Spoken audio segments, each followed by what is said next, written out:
Bună dragilor și bine ați venit la o nouă filmare. De această dată te invit la 2 citiri de tarot, în cadrul cărora vreau să văd ce urmează în viața ta în dragoste. Și avem numărul 1, piatra galbenă, pentru cei singuri sau pentru cei care sunteți curioși dacă mai apare cineva în viața voastră. Iar numărul 2, piatra mov, pentru cei care vă aflați deja într-o conexiune.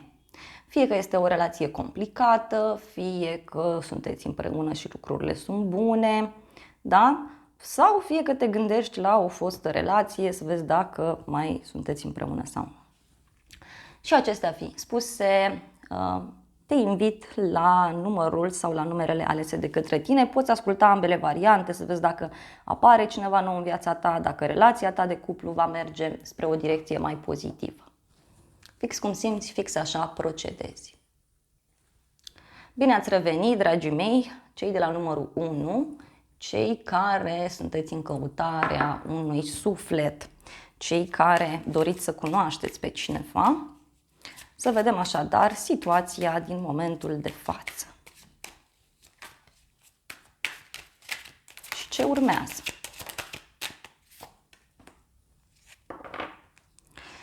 În momentul de față, văd că ești cu gândul la o relație serioasă.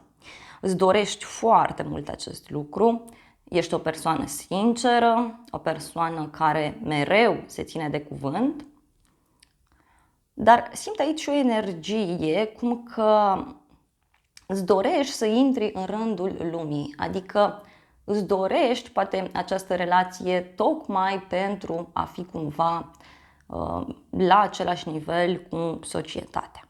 Mai văd aici o conexiune cu zodia Taur pentru unii dintre voi, însă simt foarte puternic să îți transmit faptul că este bine să acționezi, nu să aștepți. Mai simt și că poate te-ai rugat sau ai meditat în legătură cu această relație, în legătură cu o persoană care să apară în viața ta, însă Marele Preot este cel care pune în practică, Marele Preot este cel care oferă cumva exemplu.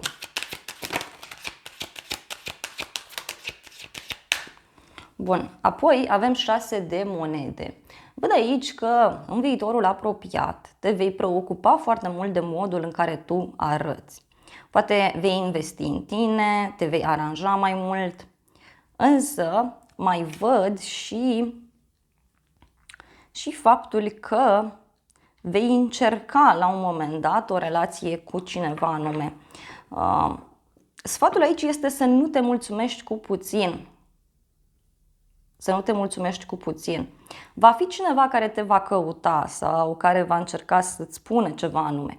Pe de altă parte, văd că tu ai un ideal, tu știi foarte bine ce-ți dorești, dar foarte rapid apare cineva, însă inițial nu-ți place, inițial nu-ți convine ce se întâmplă acolo. Te mai văd concentrat pe partea financiară, da? În viitorul apropiat. Alții e ca și cum mergeți la cumpărături sau mergeți, așa cum am spus, și investiți puțin timp în voi, bani, energie, vă aranjați, investiți foarte mult în voi și aici văd o bucurie foarte mare. Mai văd și faptul că fie ești invitat la o zi de naștere, fie mergi undeva la cumpărături, da? Sau mergi să plătești ceva și acolo, uite, poate să apară o persoană. Poate chiar la locul de muncă în unele cazuri, mai văd aici.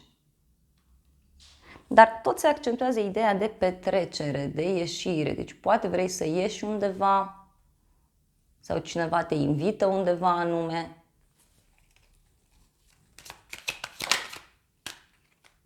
Și avem Împăratul în final, deci din nou 2 cărți de autoritate.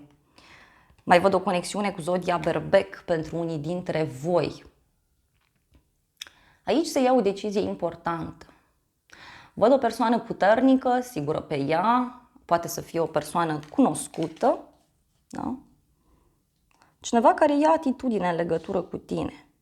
Și foarte rapid, uite, poți să cunoști o nouă persoană. Foarte rapid, în 2-3 puncte din momentul în care vezi citirea.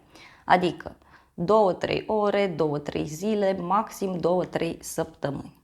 Și văd aici foarte multă pasiune între voi. Foarte multă pasiune.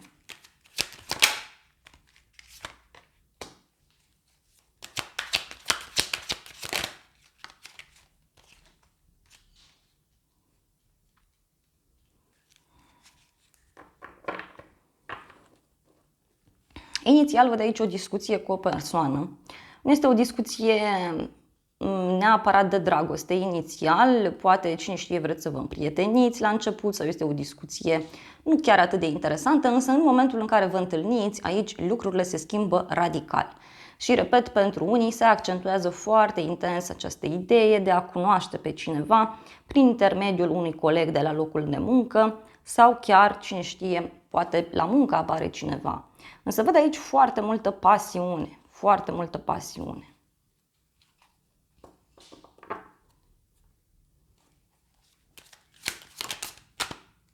Cavalerul de cupe, din nou, deci tu aici e clar că primești o invitație, primești o propunere de la o persoană puternică.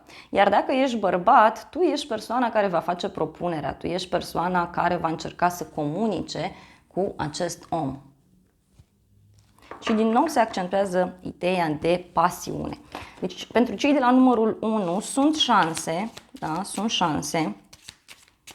E ca și cum e nevoie să acceptați un ajutor, un sfat poate, sau să acceptați o invitație de la cineva. Mai simți și faptul că este cineva în jurul tău, doar că poate inițial persoana asta nu îți place pentru că nu vă cunoașteți suficient. Da? Sau poate persoana asta nu se uită momentan foarte mult la tine pentru că nu te cunoaște suficient. Și îngerii spun că aici voi vă veți cunoaște mai bine în viitorul apropiat. La o cafea, poate chiar la o pauză de la muncă sau într-un weekend, într-o perioadă de concediu.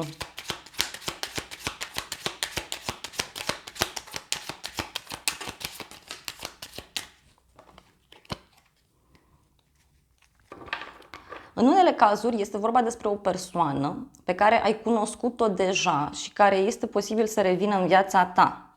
Da? Poate ați avut aici un flirt, dar s-a terminat și acum e posibil să înceapă din nou. Se accentuează ideea aceasta de a avea discuții sincere, de a avea discuții de la suflet la suflet. Da? Văd aici clar o întâlnire cu atracție foarte puternică. Foarte, foarte puternică. Dacă aștepți pe cineva din trecutul tău, aici sunt șanse să vă revedeți oarecum. Și poate chiar să aveți o discuție clarificatoare. Dragilor, acestea au fost previziunile pentru cei de la numărul 1, pentru cei singuri. Eu îți mulțumesc pentru atenție, te îmbrățișez cu drag, iar dacă dorești poți să-mi lași acolo un comentariu, să-mi spui părerea ta, să-mi dai idei pentru noi citiri, să-mi spui dacă ai rezonat sau nu, pentru că sunt citiri generale și de asemenea te invit cu drag și la un alt număr sau la o altă citire dacă vrei să mai vizionezi. Îți mulțumesc pentru like-uri, pentru comentarii, pentru toate mesajele frumoase și să ne revedem cu bine și data viitoare.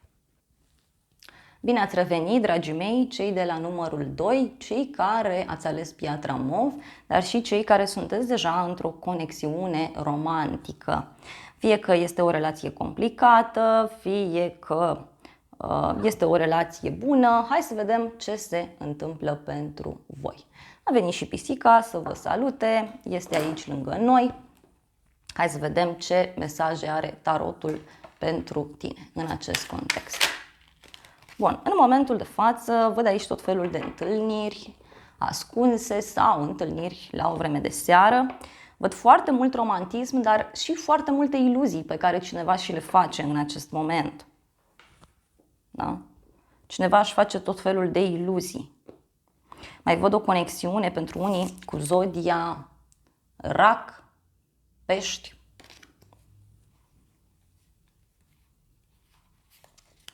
Hai să vedem în continuare.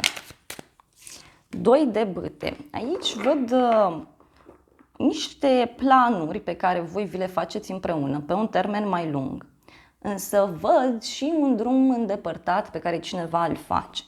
De asemenea, mai pot vedea aici și faptul că veți avea de luat o decizie foarte importantă împreună. foarte curând.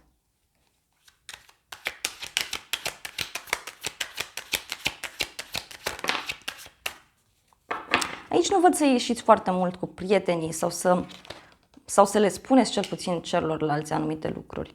Apoi avem arcana majoră, moartea, o legătură cu un scorpion. Este clar că după acest drum sau după această decizie, lucrurile se transformă foarte mult, se schimbă foarte mult între voi. Această arcană majoră înseamnă un moment de final, dar și un moment de noi începuturi. Ceva se transformă între voi. Să vedem în continuare. 7 de bâte.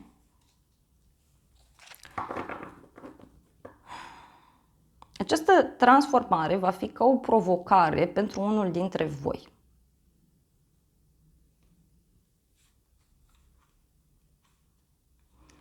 Văd că este ceva ce nu va conveni unei părți masculine. Poate să fie ceva legat de o persoană născută în zodia Leu, Rac, Pești sau Scorpion. Cavalerul de cupe e ca și cum apare o provocare în urma căreia lucrurile aici se clarifică. Acest cavaler de cupe vine cu o ofertă către tine, vine cu o propunere, poate o propunere de dragoste, poate un drum pe care îl faceți împreună. Văd aici o discuție care va avea loc și care va fi destul de aprinsă. Și în urma acestei discuții să știți că se clarifică lucrurile. Cineva primește un mesaj, un apel telefonic, se întâmplă niște lucruri foarte intense, foarte puternice. Apoi avem 2 de spade. 2 de spade.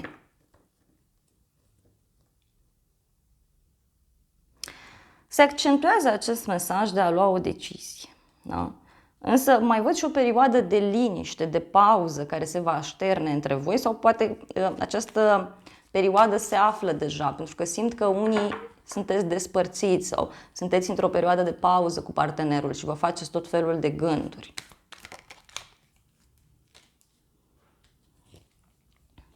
Multe vești aici, multă comunicare, multe vești, multe drumuri pe care le faceți, dar simt aici că vor fi niște discuții care vă vor ajuta să duceți lucrurile de la teorie la practică. Da? Uite, e ca și cum persoana asta vine către tine, îți aduce un buchet de flori sau îți spune niște cuvinte frumoase.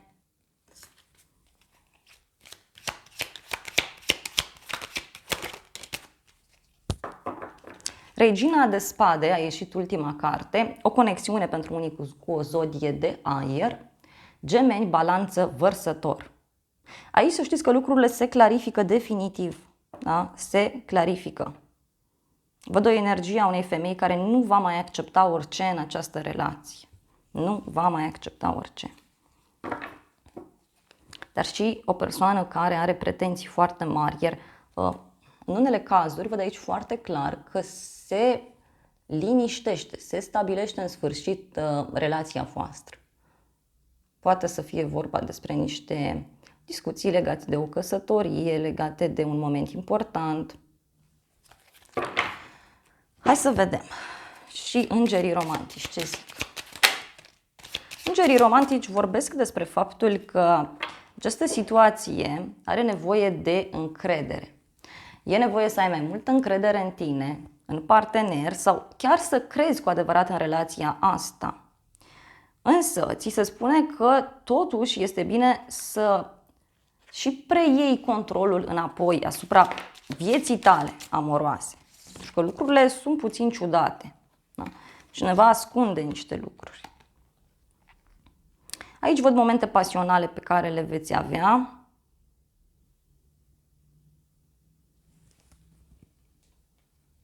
Poate o întâlnire pasională, o discuție interesantă, dar și cineva care va face gesturi romantice față de tine. Cineva îți va spune ceva, persoana asta.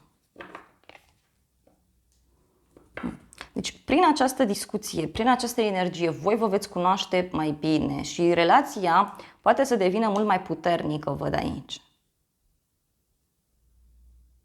Simt să transmit că e bine să ascult și de la numărul 1. da? Pentru unii dintre voi, cei care simțiți, faceți asta.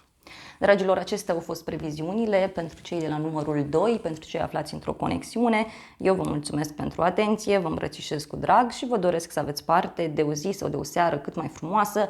Nu uitați să-mi lăsați un comentariu, să-mi spuneți care este părerea voastră privind această citire, dacă ți s-a potrivit sau nu și de asemenea te invit să-mi dai un like, să apeși butonul abonează-te, să apeși clopoțelul, funcții gratuite pentru toți, iar dacă dorești să-mi susții activitatea, tot ce trebuie să faci e să apeși butonul alătură-te sau butonul de mulțumire.